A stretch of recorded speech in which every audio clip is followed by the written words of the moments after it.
요한계시록 1장에서 3장은 다른 서신체처럼 편지체로 되어 있습니다. 그리고 4장부터 22장은 눈으로 보여주는 계시입니다. 십자가의 복음 말씀을 눈으로 보여줍니다. 우리를 그리스도와의 풍요로운 친교로 이끕니다. 1절에서 8절은 하늘의 모습, 등장인물들을 소개합니다. 자, 이 일이 어떻게 시작되느냐? 1절에 2일 후에 내가 보니, 2일 후라는 것은 1장 11절에서 편지를 쓰라는 음성이 들렸고, 그래서 2장 3장의 내용으로 7교회에 편지를 썼습니다. 그때 나팔 소리 같은 음성이 말했습니다. 바로 예수 그리스도입니다. 편지를 쓰라고 했던 음성, 예수 그리스도의 음성을 듣고 편지를 썼습니다. 같은 음성이 이제는 하늘에서 들립니다. 이리로 올라오라 하니까 2절에 성령에 감동되었고 하늘이 열렸습니다. 요한을 통해서 하나님께서 하늘의 모습을 우리에게 보여줍니다. 3장 20절에 볼지어다 누구든지 내가 문을 두드리노니 누구든지 문을 열면 내가 그에게로 들어가 그로 더불어 먹고 마시리라고 말씀했습니다. 그 말씀대로 우리 마음 문을 그리스도께 열어드릴 때에 그리스도께서는 하늘문을 우리에게 열어주십니다. 영적으로는 이미 우리는 예수 그리스도와 함께 하늘에 가 있습니다.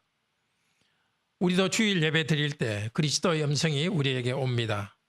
목사가 교회에서 말씀을 전하고 가정의 목사인 부모들이 말씀을 전할 때 그리스도께서 성령으로 감동하게 하십니다.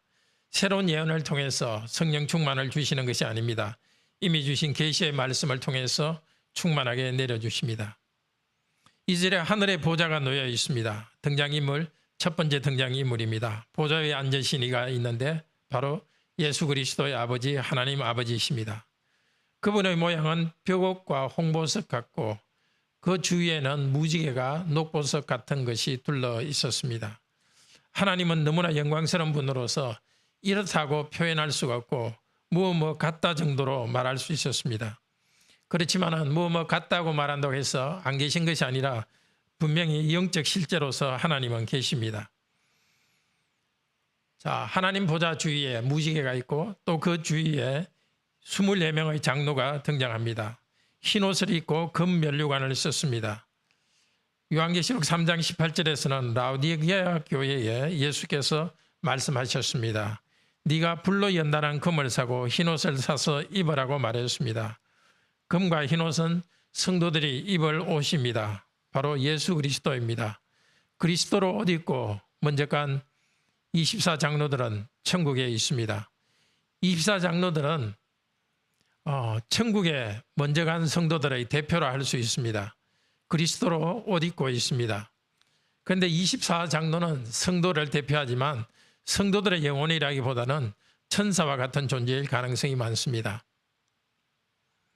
계시록 3장 22절에 라오디게아 교회의 성도들이 회개하고 믿음을 회복한다면 그리스도께서 그들에게 약속하셨습니다. 이기는 그에게는 내가 내 보좌에 함께 앉게 하여 주기를 내가 이기고 아버지 보좌에 앉은 것 같이 하리라고 약속했습니다. 말씀에 순종하며 이기며 나아갈 때에 보좌에 앉게 해준다 그랬습니다. 우리도 이 땅의 수고를 끝내고 말씀대로 살아갈 때 하늘나라에서 보좌에 앉아 있을 것입니다. 사실 이미 이 땅에서 성도들은 그리스도의 영광의 옷을 입고 있습니다. 그리스도께서 깨끗하게 해주시는 은혜로 옷 입습니다.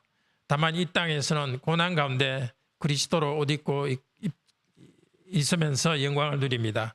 이 땅의 수고가 끝난 후에는 더 영광스러운 옷을 입고 영광스러운 보좌에 앉을 것입니다. 다음 등장인물이 5절에 하나님의 보좌로부터 큰 번개와 음성이 나타나고 7등불 켠 것이 있는데 이는 하나님의 7영이라.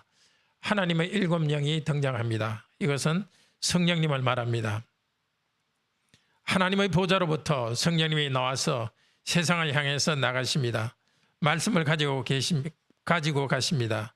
성경에 기록되는 말씀, 주일에 선포된 말씀, 가정에서 읽는 이 말씀이 하늘에서 성령으로부터 내려오는 말씀입니다. 땅의 말씀을 읽고 있지만 그 말씀이 오는 것은 하늘입니다. 그 보좌 앞에는 6절에는 수정과 같은 유리바다가 있습니다. 이 땅의 바다는 계시록에서는 어둠의 세상을 상징합니다. 그러나 하늘에서는 수정 유리와 같이 맑은 바다로 대표되는 새로운 세계가 이미 준비되어 있습니다. 그 다음 등장인물이 내 생명입니다. 보좌 가운데와 보좌 주위에 내 생명, 살아있는 생명체가 있습니다. 그 생명은 땅에 있는 생명체들을 대표합니다. 사자는 야생동물을 대표하고 송아지 모양의 그룹, 송아지 모양의 생물은 가축을 대표하고 또 독수리 모양의 생물은 새를 대표하고 그 다음에 인간의 모양을 가진 생물이 있습니다. 이 네 생물은 모든 생명체를 대표하는 존재입니다. 모든 생명체를 대표하는 천사들이라고 할 수 있습니다. 4명의 생명체는 각각 6날개가 있고 날개 앞뒤에 몸의 앞뒤에 눈이 가득합니다. 눈이 가득한 것은 보고 있다는 것입니다. 천사들은 하늘에 있지만 이 세상에서 일어나는 것도 보고 있습니다. 하나님의 성령이 이 땅으로 오고 또 내 생물을 통해서 하나님께서 우리를 보고 있는 것은 고난받는 우리에게 큰 위로가 됩니다. 하나님께서 우리에게 일어나고 있는 것을 아십니다. 자, 하늘에서 하는 일, 가장 중요한 일이 뭘까요? 이 천사들은 8절에 찬송합니다. 내 생물이 찬송합니다. 밤낮 쉬지 않고 말하기를 거룩하다 거룩하다 거룩하다 하며 찬송합니다. 이사야 6장에 나오는 스랍 천사들과 비슷합니다. 이사야 6장에 보면 스랍들도 6개의 날개가 있고 거룩하다 거룩하다 거룩하다 만군의 여호와여 그의 영광이 온 땅에 충만하도다 하며 찬양했습니다. 구약시대에서 성전에서 성도들이 모여 예배드릴 때 하늘에서는 천사들이 하나님께 예배를 드립니다. 지금 하늘에서도 천사들이 예배하고 땅에서는 성도들이 예배하고 있습니다. 천사들이 생물 천사들이 예배하고 있는 모습은 요한에게 큰 위로가 되었을 것입니다. 요한은 자기 목회지 에베소로부터 추방되어서 밤모습에 외롭게 있었습니다. 그런데 하늘이 열리고 하늘에서 천사들이 하나님께 거룩 거룩 거룩하고 찬양하는 모습을 보면서 혼자서도 새롭게 힘을 얻어 찬송했을 것입니다. 하나님의 영광이 이 땅에서는 사람들에게 가려져 있습니다. 하지만 하늘에는 영광이 가득 찬 넘치고 찬양도 풍요롭습니다.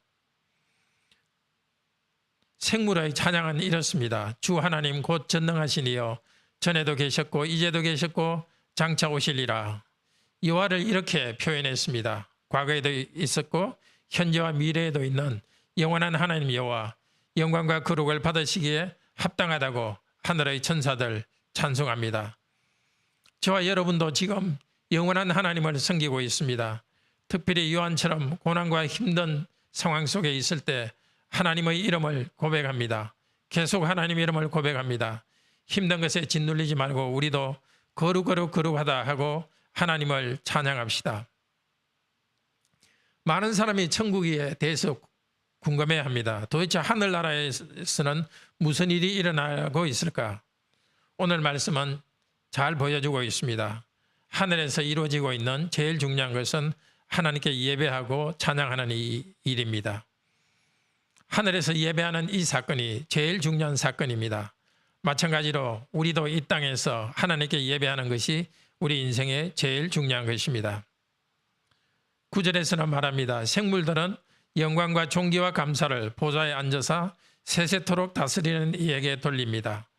생물들이 이렇게 찬송하니까 10절에 24장로들도 보좌에 앉으신 이에게 엎드려 찬양합니다. 하나님께서 그들을 영광스럽게 하여서 보좌를 주었는데 그들은 자기들 보좌에서 일어나서 하나님 앞에 엎드려 절합니다.